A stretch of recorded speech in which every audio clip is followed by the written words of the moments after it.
Robertson.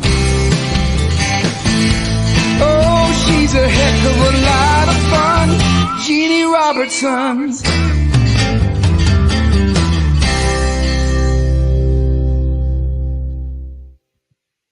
That right? Thank you, Patrick Henry, and thank you, Toni Meredith, and to all of y'all. This is Jeanne Robertson, and as I promised earlier this morning, we were going to be on this back porch today, rain or no rain. It is finally subsided a little bit, but boy, it poured.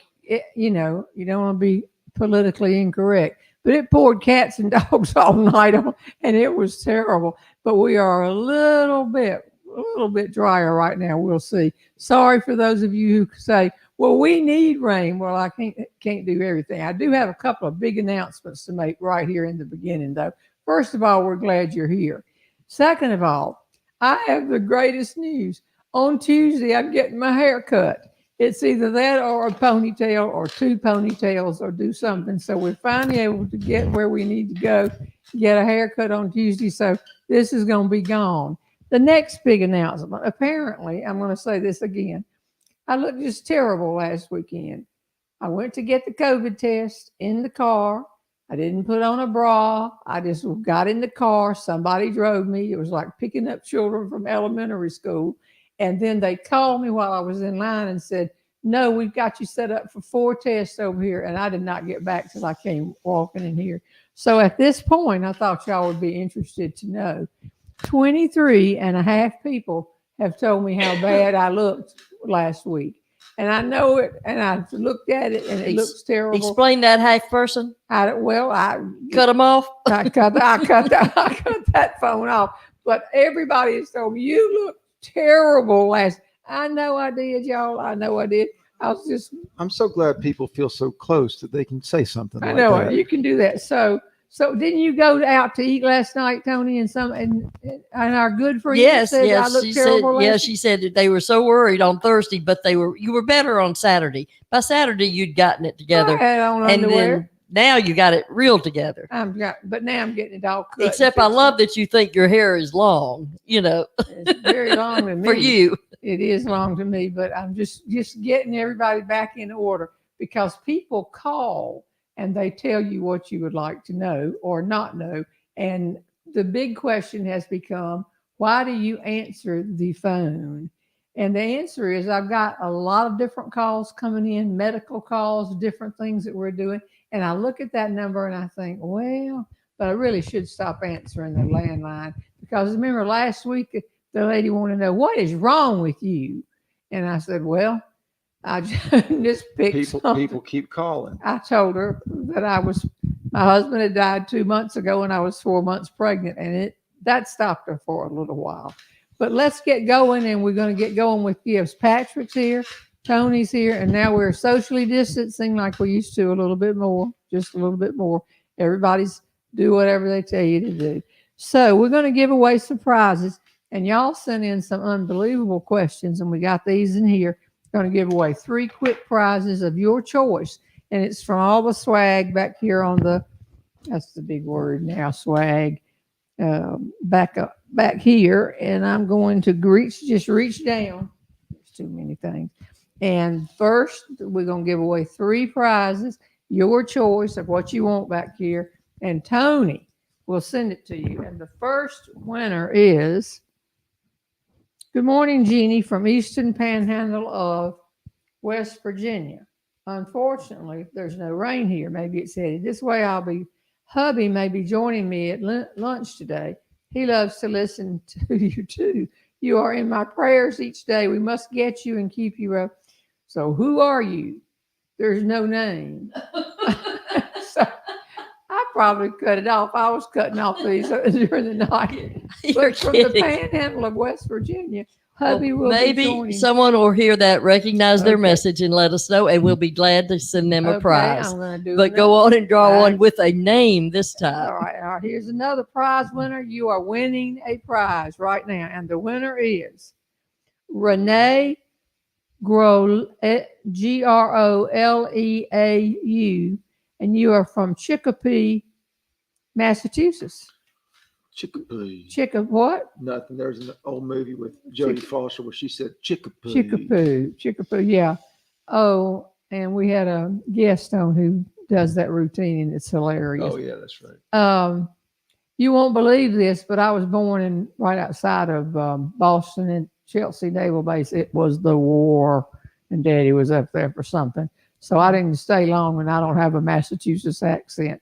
But Renee, you have won. Congratulations. And if you will let Toni know, think how many people are going to call in and say, I'm from the panhandle of West Virginia, and y'all pull my name. All right, here we go. This is another gift. If you can use it, and if not, you can give it to somebody else. And this is okay. Thank you, Elizabeth Liz Green Huband, Huband. That's not our Liz Green, is it? From NSA, is it, Patrick? That's somebody else. But she says, I love you, Elizabeth. You always look great. Well, unfortunately, I've seen the footage from last time. Unfortunately, that's still available to view. Maybe I should take that down.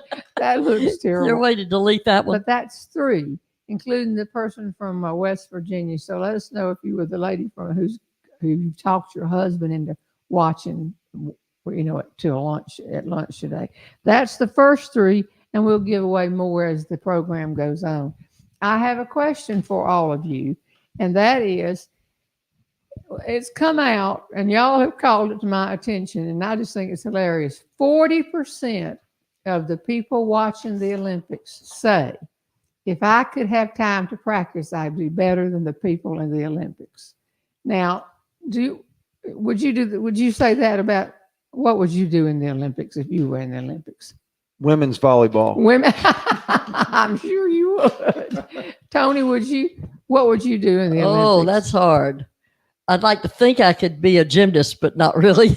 You could tap dance. Tap dancing is not a Olympic sport. I don't think. If I could swim, I could do that beautiful artistic swimming. They changed the name of that to artistic swimming this year. I know it because when I taught it at Judson College in Alabama, it was synchronized. Right, swimming. and they said they changed it. I heard the reasoning for that. That there's so much more to it than just being synchronized.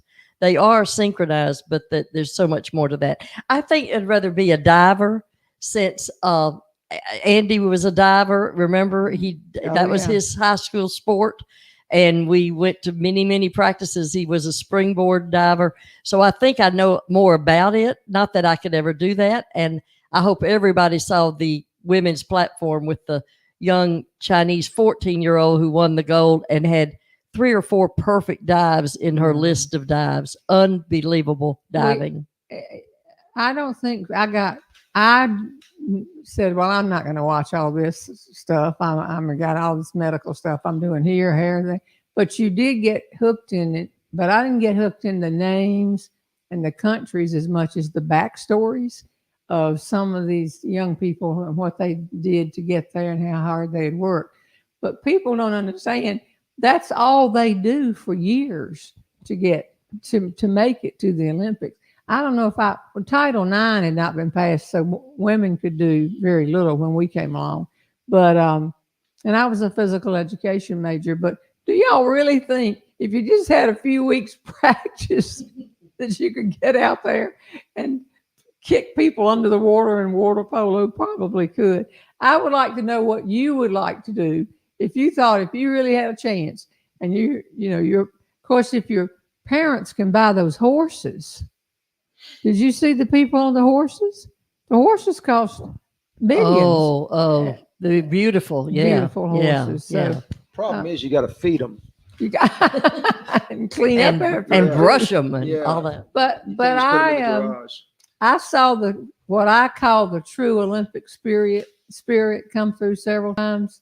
One was the 2 boys that were best friends from other countries, but they kept competing against each other and competing. It might have been pole vault, but it was the same score over and over. They were so tired. And finally they got them together and said, okay, you got to go again. We don't have a gold. And one of them said, why can't we both have a gold? And they said, well, why not? And they just were thrilled. And I thought, why not? And I thought I liked that story, and I saw several others that I did too. What sport would you seriously do, Patrick, if you? Well, I thought about curling, but Leslie said I can't. She goes, you can't sweep. True. Actually, I studied judo and jiu-jitsu for a lot of years. That's right. I would love to have been good enough to compete in judo. And you wrestled in high school, right? Yeah, but I'm. You're not bragging about it. Yeah, I did wrestle in high school. I heard But, something on the radio writing here that our wrestling team has just I think men's, and I don't know kinds of wrestling and I don't know weights and all that, but somebody had just pulled out a win in the last second of the match and won. Well, one was a woman. Well, a woman did it, and now a man has also done it, and I can't remember his name. I'm sorry, but anyway, he had won a gold. And wrestling is one of the original Olympic sports. It's probably the wrestling and running. I mean, that was it back in the not synchronized early days. Yeah, power walking. I would have loved to, but what I wanted to give up, since women couldn't do anything much anyway, but I want to give up everything for 10 or 12 years and just concentrate on the one. I can see myself walking across and getting the medal. I'd do well at getting the medal, but no. I think you can handle the medal part. Oh, I got into the women's golf, all of it. So we'd like to know, let me see what some of you say, which ones you're in. Rifle. We have some people here who, nope, no way, I'm not doing that. Forgot to tune into any of it. The woman from Colorado, it was just different. I just said I wasn't going to get into it too. And then, they were so young and what was it? They had a little boy on this morning that had nothing to do with the Olympics, but he's the new chess world grand master. He's 12 years old, and he said he's worked for this all his life. I'm thinking you got a hand up, Toni. Yeah. Back on the prizes, real quick. Someone says they saw the comment from the woman in Panhandle of West Virginia, and her name. They saw it go by Thursday, and her name's Angela Bowers. Okay, so, Angela Bowers. Okay, so I have it down. Yeah. Okay, let me make a couple of announcements here. Where this is August, and we just can't figure out what color is August. It's beginning to be fall, and did y'all notice how quickly we went from the Olympics to okay, that's it. Professional football will be on Thursday night. I mean, we've switched back into football. But it's not orange yet. And what color? Because we get all of our orange out for the fall and Halloween and Thanksgiving and all that kind of stuff. But we don't have does anybody know an August color? I don't think you do. I've thought. Couple of things. August colors, humidity. Yeah, what humidity. color sweat? What color sweat? Okay, the Neil Steele radio show, as I understand it, Neil with his hip replacement will be back on that next Friday, and I will be on with him if he is on. And I think that's the 13th. What is it? You'll be in Athens, but you can be on. Okay. We have announced this week. Now, see, somebody else. I don't need anybody else to tell me how bad I look last week. Who said that? Are they still telling you? Yeah, I'm sure. Well, you did, they said. You did. Moving on. Okay. We have gotten, I've talked to you about this before. We have a whole lot of tickets that are selling now. This is sort of not just me. This is sort of the theater world.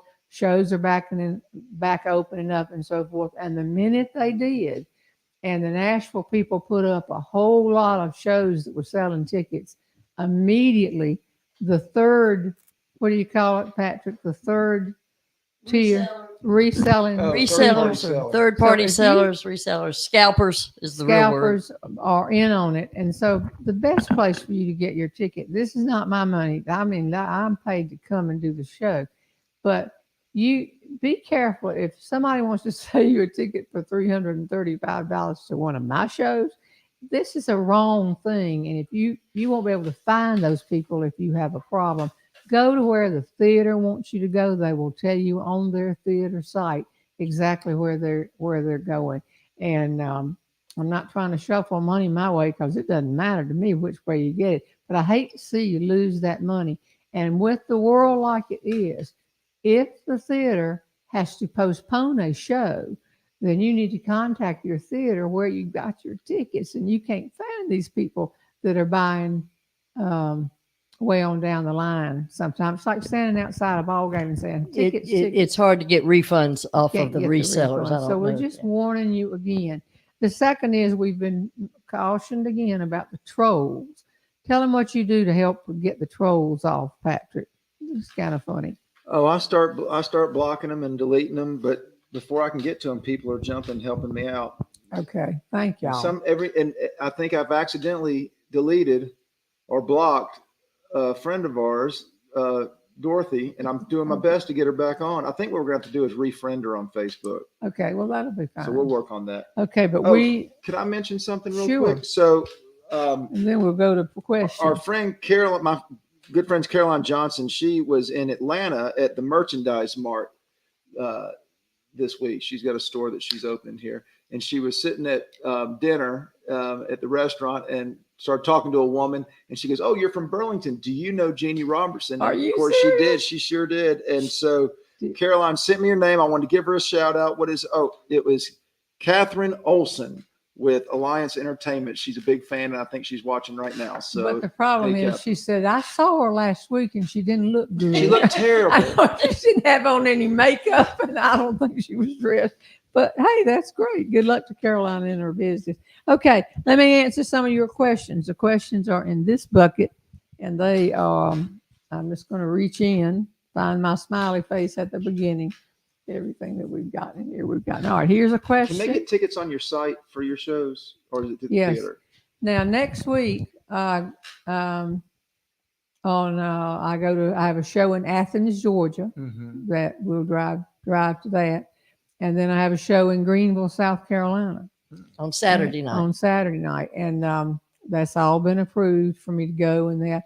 And my niece Jeanne will meet the Nashville people, and she's training to help. Because they've now decided I don't need somebody to help me. I need somebody to help me look better than I looked last weekend. Yeah. So, all right, here you go.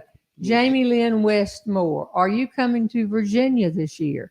I listened to you with Neil Steele at the Gloucester Morning Show. I love your comedy, a lot of your clips. Okay, I am coming to Virginia in October, the first weekend in October. I have a show in Richmond. October 3rd, Richmond, 3 p.m. in the afternoon. Okay. But I don't remember the Carpenter Theater. Carpenter. Of course you remember. The day before, I'm at the Jeanne Robertson Micro Olympics in Gloucester with Neil Steele. Well, the Micro Olympics, I jokingly said 2 years ago when they've canceled them. You don't need to have the Olympics in your parking lot. And maybe you move a foot or you move two, so I am coming back to Virginia, and then aren't I going to Roanoke later? You are, but I believe that's. I honestly can't remember when it is. We've changed January. I think it's in January. And you'll be in Roanoke. Yes. Okay. So Jamie Lynn, thank you for the question. And actually, next spring you're going to be in Tyson's Corner, which is near almost Virginia. Isn't it? Leave Wilmington, Delaware, and then I go to McLean. It's somewhere up there near DC. It's in the DC area, but it's up northern Virginia. Okay. Yeah, I've forgotten when that one is too. That's next spring. The Nashville, but they are selling tickets. Been busy those tickets are on sale. And it's just thanks for everybody for your patience and thanks y'all for helping with all these new stories that we're able to incorporate, and we'll tell you about them in a minute. Okay, this is a question from Carolyn H. Hudson.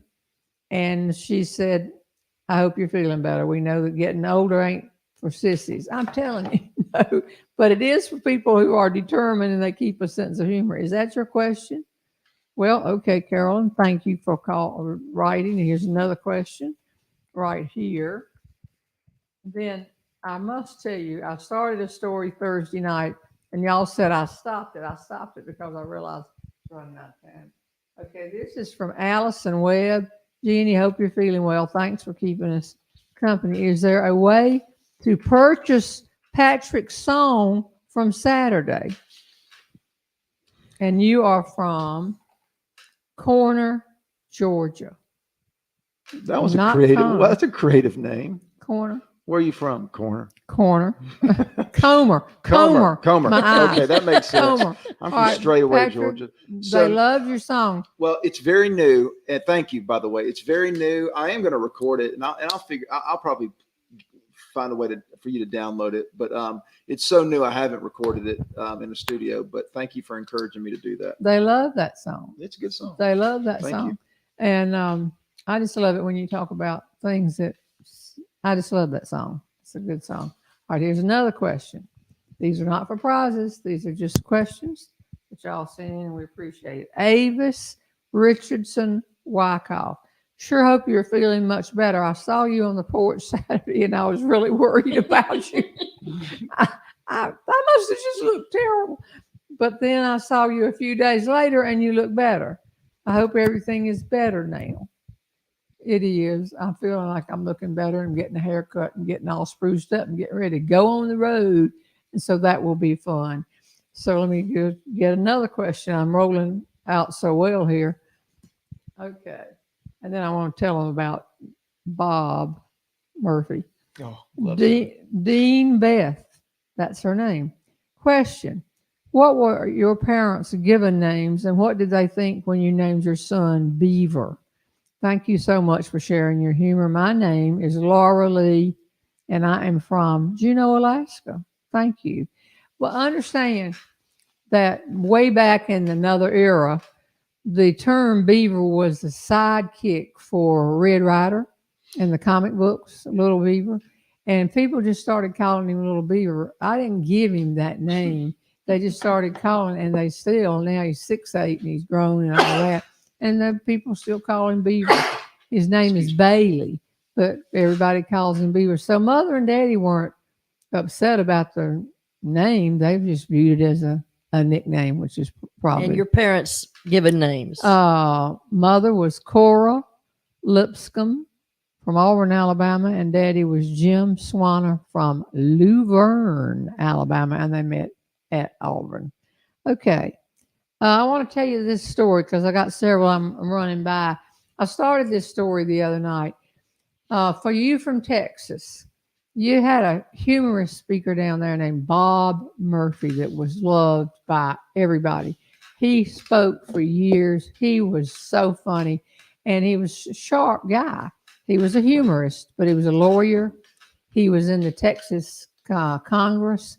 As a matter of fact, he had such a sense of humor. And don't get upset about this. He had one arm, and he became the sergeant of arm in Texas. He never said sergeant of arms. He was a sergeant, and they wonder about what's happened to our politicians. So he was great. Everybody loved him. But if you were with Bob a lot, and I got into this because of people calling and asking me questions last week, people wanted to know how he lost his arm. And I watched him do this. It could have been an old joke, but I bet you saw him. He made this famous. He pulled in everybody on it. People would come up, and Bob was friendly. Texas, just friendliest guy. Nacogdoches, Texas. Yes. Nacogdoches, Texas. Nacogdoches. And his wife, she would go out to eat with us too. Yes. And it was just fun. And so they would come up and they'd start, "Are you Bob Murphy?" And he'd say, "Well, yes, I am." Pushes whatever he was chewing in his mouth over to the side and say, "Sure." And he was always nice to people. So after a while, they felt very close to Bob. And then they would say, "Do you mind if I ask you a question?" And everybody sitting around knew exactly what was going to happen. Bob said, "No, I'll be glad for you to ask a question, but you can only ask one question. You can't ask another question." Now, so that'd be fine. And then they would say, "What happened to your arm?" And Bob would answer it and say, "It got bit off." Well, I must have seen you do it 100 times. And then the guy wanted to say, "What bit it off? An alligator, a dog, what?" But see, you couldn't ask the second question. I've always thought that was a charming example of a good old Texas humorist who just reeled them in. Absolutely. Such a dear man. And he was on the convention one time at the National Speakers Association, and he would take out his notes with one hand and put them down, and then excuse me. And in the middle of his speech, they came up and said, Bob, the people ahead of you ran long. Cut it. You got to cut it. Bob folded up his notes and just walked off the stage. So the next year, had been in Chicago. The next year, they were in San Francisco. And they introduced Bob to complete his sentence. I bet y'all remember that. I thought he was receiving the CPA. No, nothing. No. Nothing. Okay, sorry. No, y'all He was just- correcting me again. I did. I was the convention chair. I know exactly. He was going to finish his speech. And he got up and he pulled out his papers and he looked out and he said, as I was saying in Chicago, and just went right on, brought the house down. That wasn't the night he got that, but it was good. So that was a question that I wanted to. And I wanted to point out another thing too. We tell these stories on here, and some of you wonder, is she trying out material? Yes, absolutely. I'm trying out. But I wanted to take one today to a fuller fruition, if that's the word. This spring, I think it was in March. When was Jane Jenkins Hurlong here? I think she was here in March. Well, she's on here, so maybe she'll remind us when she was here. I called her. She was here. And from each time I've done one of these and we've had a guest, I've gotten material. I've gotten more material this quarantine COVID year than probably any other year, except the pageant years, I guess. But we were talking, she had been Miss South Carolina, but she was Miss South Carolina years after I had been Miss North Carolina. But we got around to pageants, and she's from South Carolina, and she's funny. And I said to her casually, what's the name of your book? Because she had written several books. And she said, Bury Me with My Pearls. And the minute she said, Bury Me with My Pearls, it reminded me of a story as many times as I have searched my memory, searched my bank of things that have happened in my life. I just had totally forgotten. And I said, oh, wait a minute. You won't believe what happened to my grandmother when she died down in Luverne, Alabama. And we told the story. It got funnier and funnier and funnier. And it's now a story that I would tell. So the natural transition is, once a month, I write an article, a story, for Southeast Gazette magazine. I've done that since 2009, Toni. I think that's right, yeah. Once a month. I don't want to miss that deadline. And man, does that get around fast. It's time for that article tomorrow. So this month for August is National Sisters Day. August 1st is Sisters. And this involved my two sisters and I, a story. Some of you will remember it because we couldn't get the ring off of her hand and all that. So that story, I wrote that story up, submitted it to the magazine for August, and it came out this week. Now, I asked her to please send me a copy on a PDF because I haven't recorded the story, except we were laughing so hard that day on here. And PDFs don't move around. You don't punch buttons. They don't jump up and people start singing. But the transition for me is, I asked Jane a question. What's the name of your book? She said, Bury Me with My Pearls. And when I said, did you want that? And she said, no, it's my grandmother. I said, oh, that reminds me of something that happened with my grandmother and my sisters. I told the story. They were laughing their heads off. Now the story is written. It's in the magazine for this month. And I'll put the PDF up this afternoon. You can read it. But now the next step is, of course, going back out on the road. This is a great story to tell because everybody could identify with it. That day, everybody was saying, that's the funniest thing. That's hilarious. So I'm trying to show you that's the transition of these stories. Now, the Bob Murphy story, that's Bob's story. And it may, as I said, it may have been an old joke that he took and made his own, but it was charming to watch him just pull everybody in that said, well, I'll just let you ask one question. Thank you, Jane Jenkins. And I wanted to. And she said it was March. You were right. It was March. Jane. So see, it takes a little while. All right, we've got some more here, but let's look at another question or two because that's what y'all like to send in. Patrick, you gonna get ready to sing? Sure. All right. Well, wait a minute. You haven't written one about me, though, have you, Patrick? Not yet. I'm working on it. I mean, We've done over 70 of these shows, and I know you. All right, here it is. This is from Nan in Lexington, South Carolina. How did you come up with the new stories when you were stuck in quarantine, unable to observe most of the humor? Thanks for being born. Oh, thank you for being born. I appreciate that. See, that's the thing. March a year ago, and I'm not saying it's just the way we think. Patrick and I sat down and looked. You lost all your convention speeches in what, 2 days? Yeah. All the conventions were they were canceled. I lost both my speeches that year. Oh, no.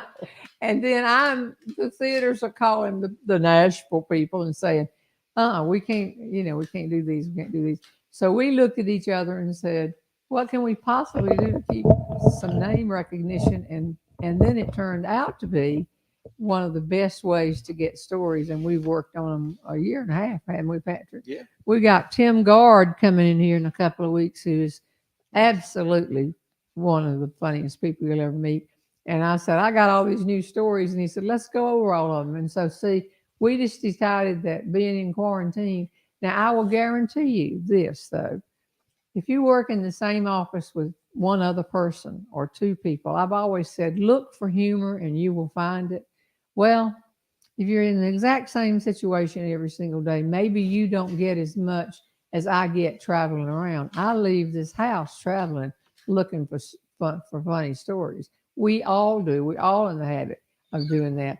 So this year has been, for us, just a bonanza. Now we're trying to decide what we're going to do with them. Another book, another this, another what. So that's what we do. We just say we're not wasting this year. I said, I'm not going to let this whole year go by. We didn't think it would last that long. I'm not going to let all that time go by and start back with the exact same material I had when this thing started. So we've really had, I think we've had fun with it. Oh, yeah. Y'all?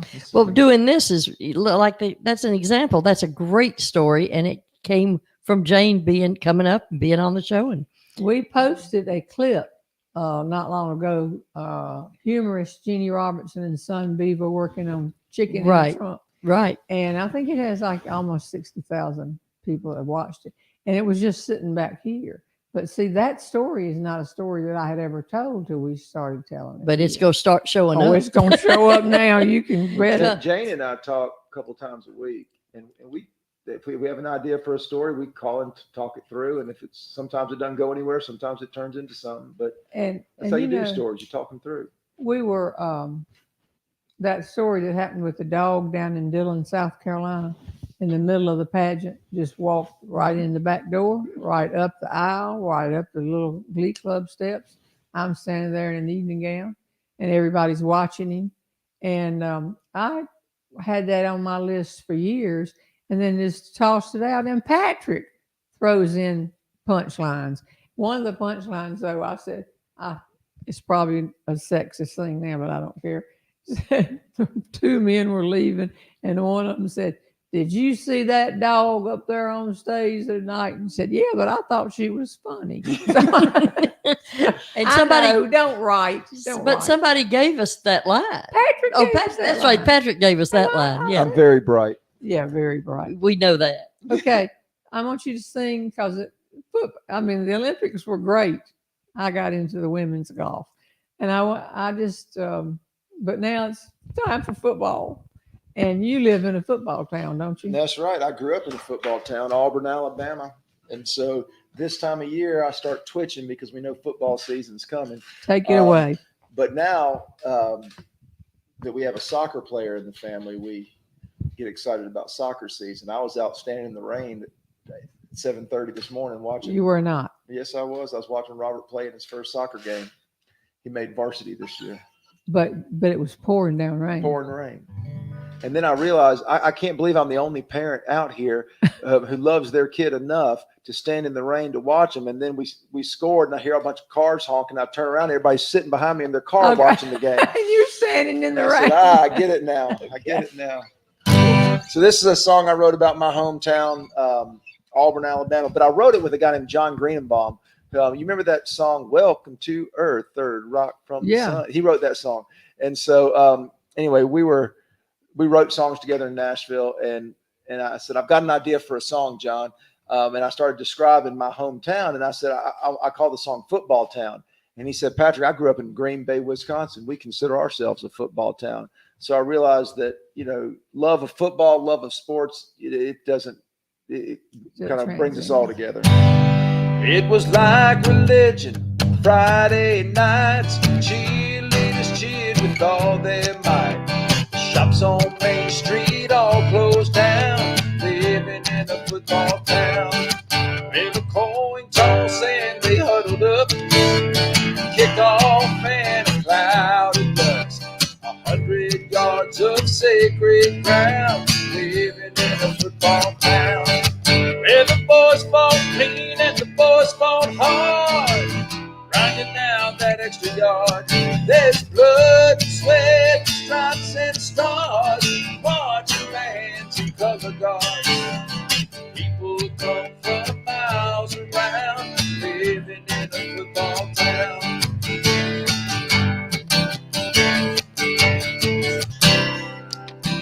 It was all so simple then.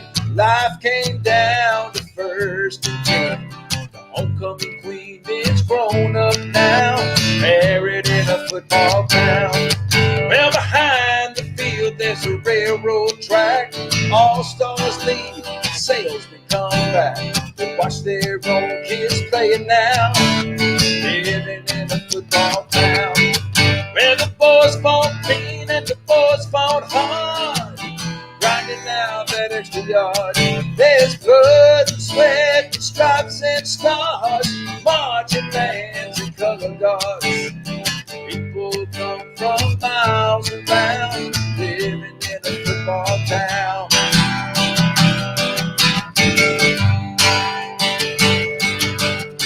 Green Bay down to Mobile, anywhere there's a home field, where the boys fought clean and the boys fought hard, grinding out that extra yard.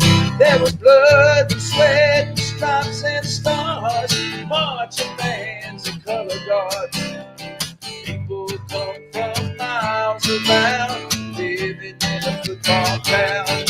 100 yards of sacred ground, living in a football town.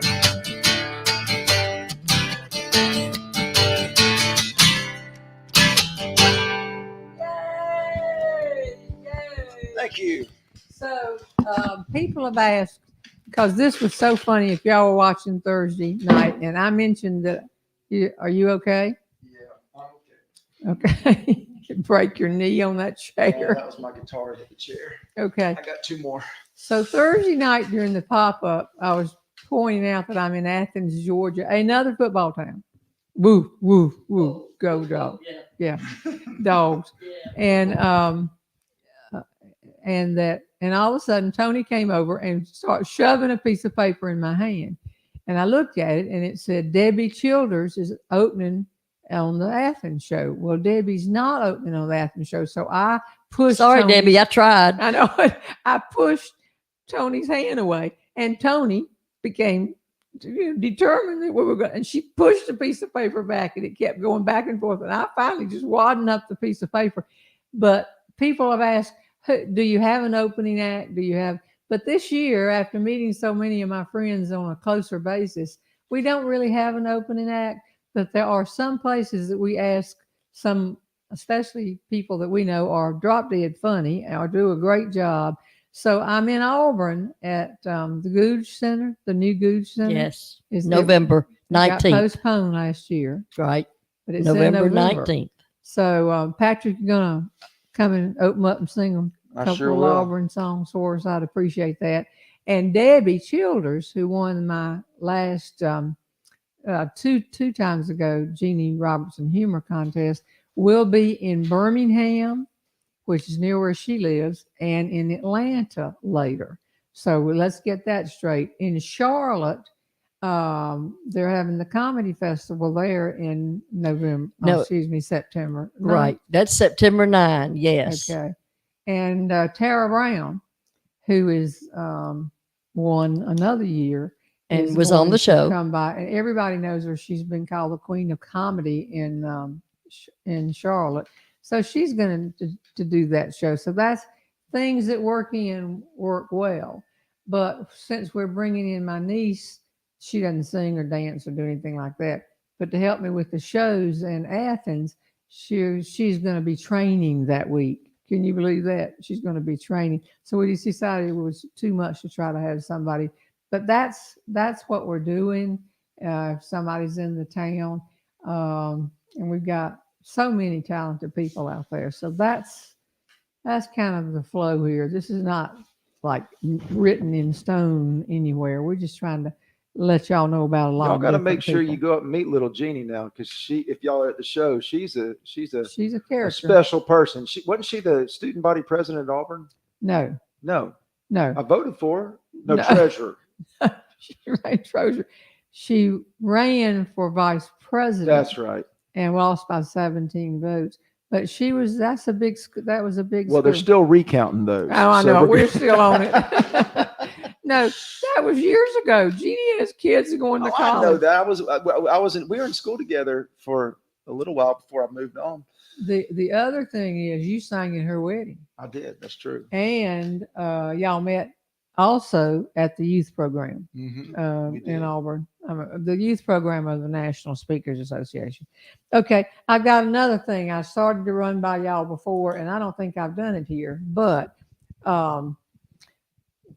Jerry was just left brain, such a delightful person, a little bit naive sometimes, but it was genuine. It was absolutely genuine. And of course, I'm going full force all the time doing things. So a few years ago, we put on the play Steel Magnolias. And then we carried it over a weekend. We sold it out like 14. I was Weezer. I loved that. That was so great. Oh, I loved that. You inspired me to be in a play. What? Because you were in that play, I always wanted to be in one, and I was in one a couple of years ago. What was that show you did over there? I don't remember. I just remember I was the oldest person by about 15 years. I know it. Well, Steel Magnolias is the only thing I could play because I had the accent down pat. And so then I got the bright idea that since we were going to hold it over the next weekend, that we would, I met at a reception, actually in Auburn, the playwright's mother. And I said, we're putting on the play. She said, I never get disappointed seeing it. High school, anywhere I can see it, I see it. So I said, well, why don't you come up here? The Arts Council has told me that they would pay for the tickets and you could come up here and we'd get a hotel room and all that. Because I had miles and when I knew we could get it. Wound up that she came here and they had a big reception. Now, why it was at my house, I don't know. But it wound up here and they had champagne. And so we were trying to get everything done, doing the play 3 more times. We named the theater, named a seat for her daughter also. And, she was charming. She said, my husband can't come, but can I bring another friend of mine who was in the movie? We were saying, yes, whatever. So they were back here on the back porch. She was giving interviews and all that. And they had a champagne toast. And of course, the Arts Council people immediately rented what we call the champagne flutes. Now, these are, for those of you who are not champagne drinkers, these are champagne flutes. They're tall, and you put champagne in them. We have 2 of them. I noticed that one night when your wife was here, she refused to have anything out of these glasses because they are Duke blue. Well, because she's Carolina. That's right. But the reason that we have these 2 flutes is they had a celebration honoring the people who had played under Coach Hal Bradley in the 50s.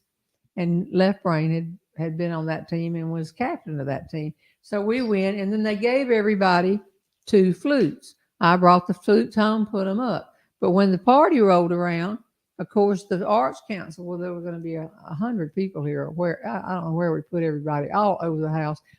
And they, you know how you rent glasses. They rented these boxes of flutes that you put them in, and then you send them back dirty for this toast to the playwright's mother. And so the thing went on and on. And of course, the next morning, the play was over, the last one, and I left town. And I left Frame with a list of things to do. He would always just say, "Give me my list. I'll get it all done." And I forgot it. And I got to the airport and I said, "Oh, honey, all over the house, look on the porch, look everywhere. They're going to be flutes. You've got to find the flutes, get them all back in the boxes. They're coming to get them today. And you don't have to wash them. They're all clean." And so in a little while, he called me back and he said, "I don't know what you paid people to play the flutes." I was all over our house. I never saw anybody playing the flutes. I never heard anybody playing the flutes.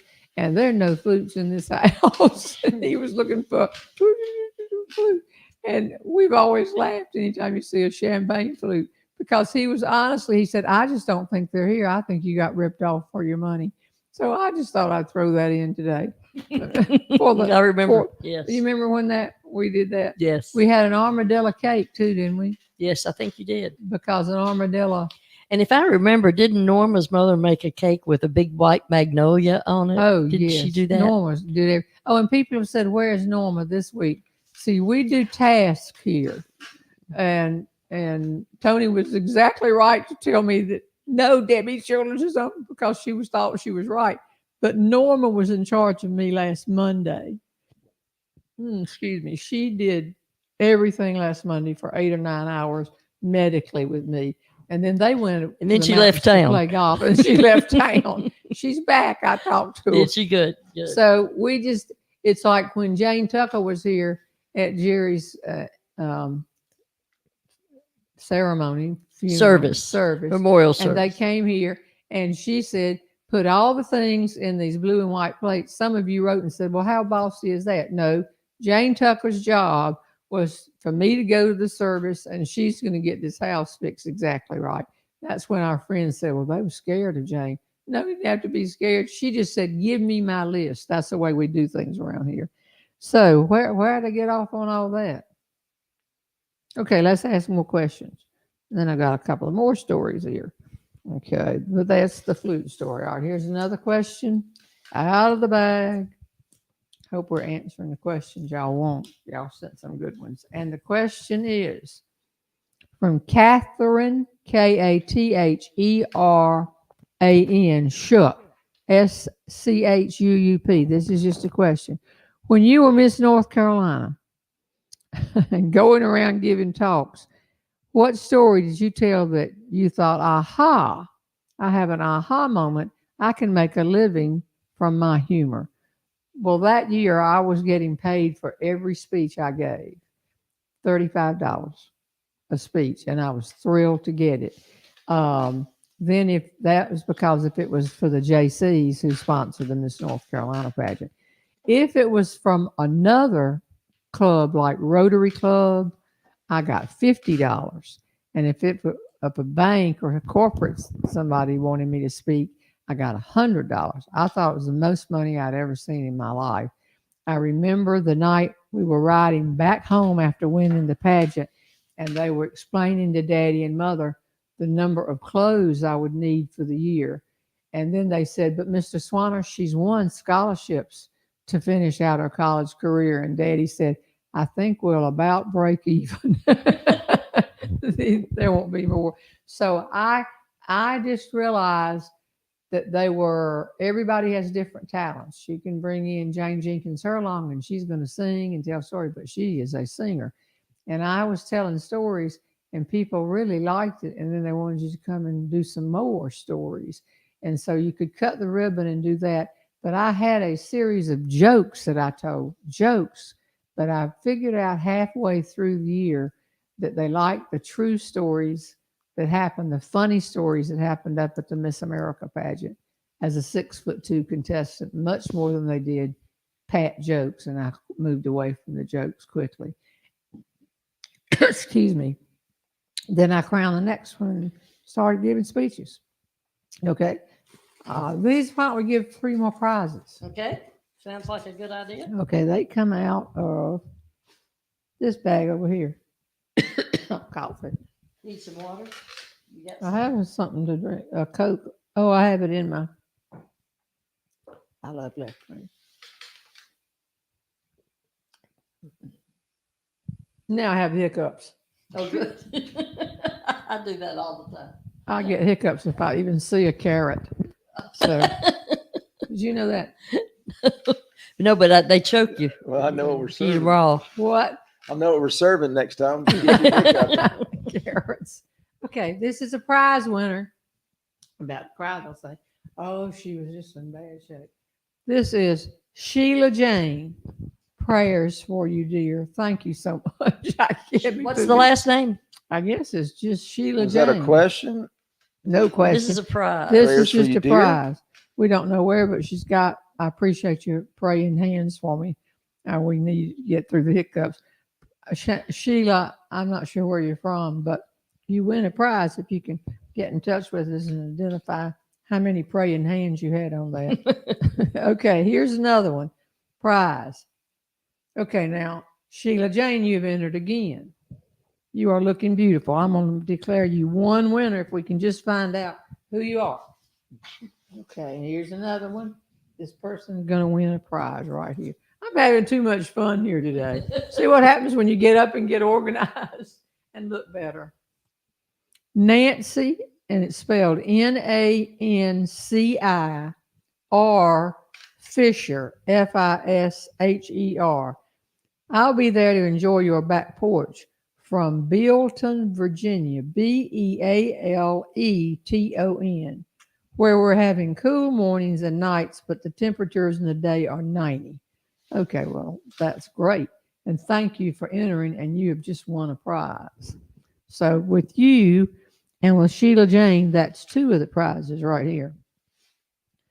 Oh, we're rolling along. What's happening on the screen? Well, this is a funny quote. What is it? In today's money, your $35 is $310.76. So, from your speeches, $310. I was been thrilled. Yeah, so that means if you did 500 speeches that year, you made over $1 million that year. Yeah, for sure.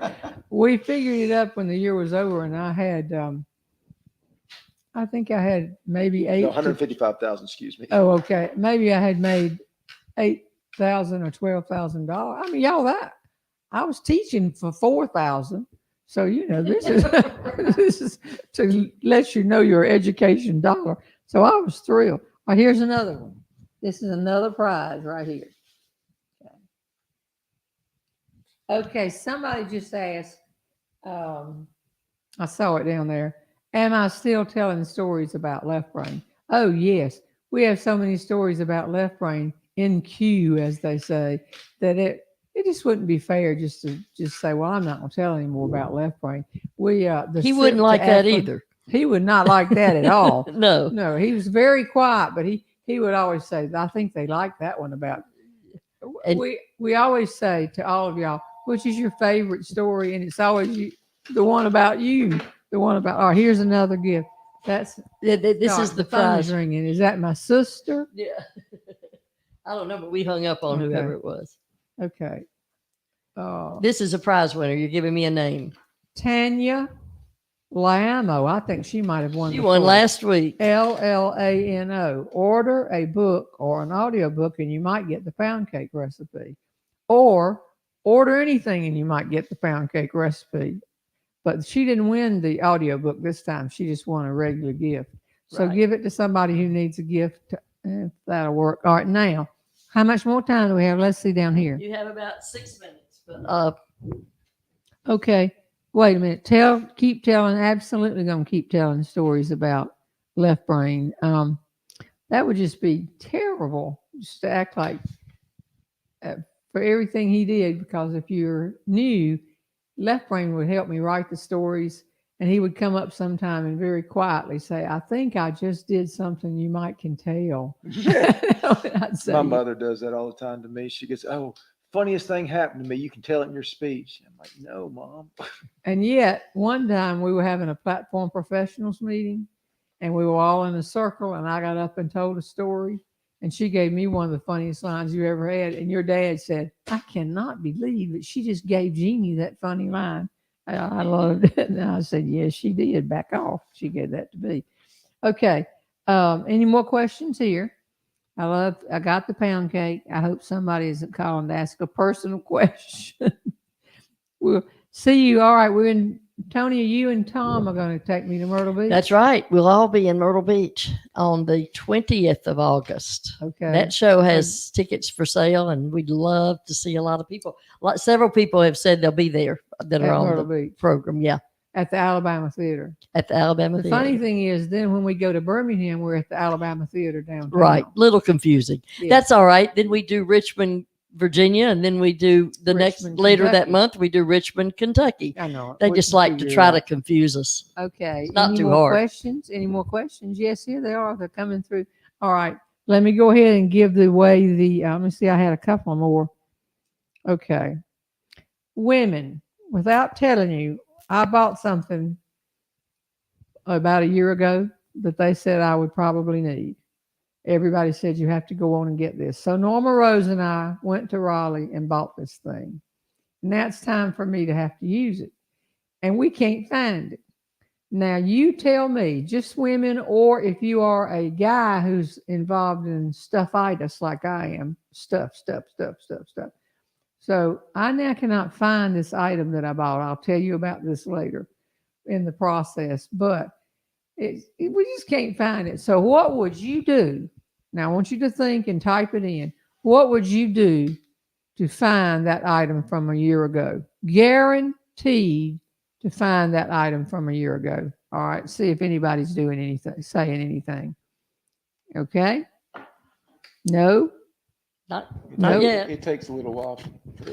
I mean, it's I gone. know. I know. Don't tell it. So after 3 months now of looking for this thing, remembering what I paid for it, waiting for it to come on, still thinking, wait a minute.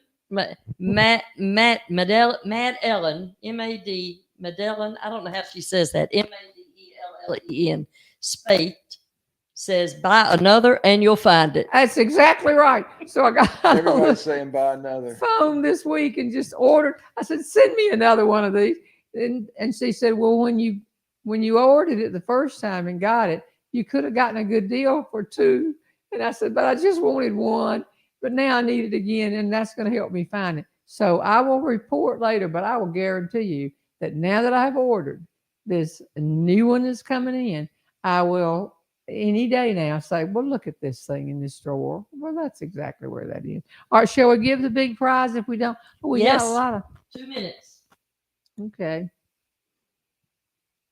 Yeah, y'all send the best question. One lady said that the Olympics were on when she was a child or something, and her daddy said he would give her $1 if she could talk for an hour.